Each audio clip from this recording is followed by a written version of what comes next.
Sun app open చేయగానే మీకు mutual funds అని కనిపిస్తుంటుంది. దాని మీద అయితే క్లిక్ చేయండి. ఫస్ట్ అయితే మీరు యాక్టివేట్ చేసుకోవాల్సి ఉంటుంది మ్యూచువల్ ఫండ్కి. ఓకే, సో మీరు ఓటీపీ ఎంటర్ చేయాల్సి ఉంటుంది. మీ మొబైల్ నెంబర్ అడుగుతుంది. ఓటీపీ ఎంటర్ చేశాక మీకైతే మ్యూచువల్ ఫండ్ అకౌంట్ యాక్టివేట్ అవుతుంది. ఇది మీరు వెబ్లో క్లిక్ చేసినప్పుడు మొబైల్లో ఆపరేట్ చేయమని అడుగుతుంటుంది అనమాట. సో ప్రస్తుతానికి అయితే వెబ్లో లేదు ఇది. సో ఇక్కడ మనకి టాప్లో మనకి ఇండెక్స్ సంబంధించిన డేటా ఉంది. తర్వాత మీకు ఏదైనా పోర్ట్ఫోలియో అంటే మ్యూచువల్ ఫండ్ పోర్ట్ఫోలియో ఉంటే అది ఇక్కడ మీకు కనిపిస్తుంటుంది. ప్రజెంట్ నేను ఒక 5,000ని డెట్ ఫండ్లో అయితే ఇన్వెస్ట్ చేస్తున్నాను. దానికి సంబంధించిన డేటా అనేది మనకి అక్కడ కనిపిస్తుంది. నెక్స్ట్ వచ్చేసి మనకి ఇక్కడ high returns funds, top research rated funds, index funds, liquid funds, large cap funds ఇట్లాగా కనిపిస్తున్నాయి అనమాట. సో అలాగే కిందకి వస్తే మనకి ఇక్కడ గమనిస్తే మ్యూచువల్ ఫండ్లో మెయిన్ 4 టైప్స్ ఉంటాయండి. Equity, debt, hybrid, tax saver funds. Okay, తర్వాత మనకి ఇక్కడ ఏం కనిపిస్తుంది చూడండి, ఏఎంసీస్, టాప్ కంపెనీస్ అంటే మ్యూచువల్ ఫండ్స్ ప్రొవైడ్ చేస్తున్నాయి కదా ఏఎంసీ కంపెనీస్. సో అవి అయితే కనిపిస్తున్నాయి అనమాట ఇక్కడ. అలాగే రీసెంట్ ఎన్ఎఫ్ఓస్ కూడా మనకి ఇక్కడ కనిపిస్తున్నాయి. సో వీటి ఎండ్ డేట్స్ కూడా ఇక్కడ వచ్చున్నాయి, ప్రస్తుతానికి ఓపెన్లో ఉన్నాయి. సో మన ఎన్ఎఫ్ఓలో పార్టిసిపేట్ చేస్తే ఏమవుతుందంటే మనకి 10 రూపీస్కి మనం అంటే నావ్స్ అలర్ట్ అవుతాయి అనమాట. నెట్ అసెట్ వాల్యూ అంటారు.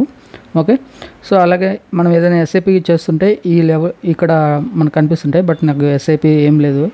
సో అలాగే స్టార్ట్ ఎస్ఐపి మీద క్లిక్ చేసి మీరు 100 రూపీస్ ఇన్వెస్ట్ చేద్దాం అనుకుంటే వాళ్ళే 100 రూపీస్ మినిమం ఉన్న ఫండ్స్ని అయితే సజెస్ట్ చేస్తుంటారు. అలాగే 500 ఇన్వెస్ట్ చేద్దాం అనుకుంటే దానికి సంబంధించిన ఫండ్స్ని కూడా వాళ్ళు చూపిస్తుంటారు.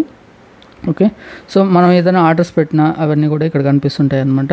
సో నేను ప్రీవియస్గా ఈ ఆర్డర్స్ని అయితే పెట్టాను. సో అవి ఇక్కడ కనిపిస్తున్నాయి. అండ్ ఏదైనా పెండింగ్లో ఉన్నాయనుకోండి, ఈ ప్రోగ్రెస్ మీద క్లిక్ చేస్తే మనకు అక్కడ కనిపిస్తాయి. ఇప్పుడు ఏం లేవు, నేను సెల్ కూడా ఏం చేయలేదు, కాకపోతే బై చేశాను ఫ్యూ డేస్ బ్యాక్. సో అవి అయితే ఇక్కడ ఉన్నాయన్నమాట. ఇప్పుడు మనం ఏదైనా ఈక్విటీ ఫండ్స్లోకి వెళ్ళేసి మనం కానీ గమనిస్తే, సో రీసెంట్గా మనకి మంచి రిటర్న్స్ ఇచ్చిన ఫండ్ అనమాట ఇది, SBI PSU fund direct growth. Okay, so ఇక్కడ మనం large cap, mid cap, small cap, large and mid cap ఇవన్నీ కూడా ఈక్విటీలో సబ్సెక్షన్స్ అనమాట. సో ఒక్కొక్కటి ఒక్కోలా అలొకేషన్ ఉంటాయి. సో దానికి సంబంధించిన మ్యూచువల్ ఫండ్ డేటా అనమాట ఇదంతా కూడా. అలాగే మనకి ఇక్కడే మనం tax saver funds, hybrid funds, debt ఫండ్స్ని కూడా చేంజ్ చేసుకోవచ్చు. ఓకే, ఇప్పుడు ఏదైనా ఒక ఫండ్ మీద అయితే క్లిక్ చేద్దాం. లార్జ్ క్యాప్లో టాప్గా మంచి రిజల్ట్స్ ఇచ్చిన ఫండ్ ఏదైనా ఉందంటే Nippon India large cap fund అనమాట ఇప్పటి వరకు. అందుకే వాళ్ళు ఇక్కడ సార్ట్ చేసి అయితే లాస్ట్ 3 ఇయర్స్ రిటర్న్ని సార్ట్ చేసి మనకి ఇక్కడ ఇచ్చున్నారు. 80% రిటర్న్ అనేది కనిపిస్తుంది. దాన్ని క్లిక్ చేసామనుకోండి ఎంటైర్ ఫండ్ యొక్క పెర్ఫార్మెన్స్ అంతా కూడా మనకి ఇక్కడ కనిపిస్తుంది. ఓకే, ఇంకోటి చూడండి, రేటింగ్స్ మనకి 5 స్టార్లో కనిపిస్తున్నాయి. అలాగే ఇండెక్స్ ప్లస్ ఇది ఎలా పెర్ఫామ్ చేస్తుంది అనేది కూడా ఇక్కడ క్లియర్ కనిపిస్తుంది. అలాగే 5 ఇయర్స్కి మార్చుకుంటే మనకి 184% ఇది రిటర్న్ ఇచ్చినట్టుగా చెప్తున్నారు. అలాగే 1 ఇయర్లో చూసుకుంటే 38% రిటర్న్ ఇచ్చింది. మ్యాక్స్ ఇప్పటి వరకు ఫండ్ స్టార్ట్ అయినప్పటి నుంచి కూడా ఇది మనకి 184% రిటర్న్ అయితే జనరేట్ చేసిందంట. అండ్ ఇక్కడ మనకి దాన్ని వచ్చేసి మనకి కమిషన్ ఏం ఛార్జ్ చేయదు అనమాట, 0 కమిషన్స్ వీళ్ళు ఛార్జ్ చేస్తుంది. అండ్ ఇక్కడ మనం గమనిస్తే సేవింగ్స్ అకౌంట్లో, ఫిక్స్డ్ డిపాజిట్లో ఒకవేళ మనం ఇన్వెస్ట్ చేసిన 1 lakh అమౌంట్ ఎంత రిటర్న్స్ ఇచ్చాయి ఒకవేళ ఒక 3 years పీరియడ్లో అనేది ఇక్కడైతే మనకు చూపిస్తున్నారు. అలాగే ఇక్కడ మనకి రిటర్న్స్ క్యాలిక్యులేటర్ అని ఇచ్చారు కదా, ఒకవేళ మీరు ఈ ఫండ్లో ఇన్వెస్ట్ చేస్తే మీకు ఎంత వస్తుంది అనేది కూడా ఇక్కడ మనం చూసుకోవచ్చు అనమాట. ఇప్పుడు ఎగ్జాంపుల్గా ఇక్కడ ఎస్ఐపిలో నేను ఒక 1500 ఎంటర్ చేశానండి. 1500 ఎవ్రీ మంత్ నేను ఎస్ఐపి చేస్తే ఒక 3 yearsకి గాను నాకు ఇప్పుడు 76,500 అనేది నాకు అమౌంట్ క్రెడిట్ అవుతుంది అనమాట. ఓకేనా, నా ఇన్వెస్ట్మెంట్ వాల్యూ అనేది ఇంత ఉండొచ్చు అనేది అయితే వాళ్ళు చెప్తున్నారు.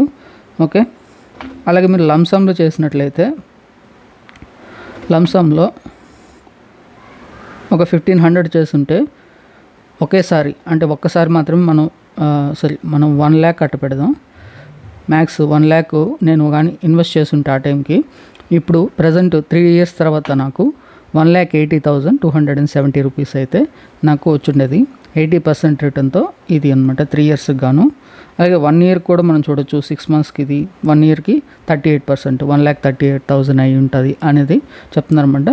గమనించాలి, మనకి ఫ్యూచర్ అంటే ఫాస్ట్గా ఇది ఇంత బాగా పెర్ఫామ్ చేస్తుంది కదా, నెక్స్ట్ కూడా ఇలాగా పెర్ఫామ్ చేస్తుందా అంటే చేయకపోవచ్చు.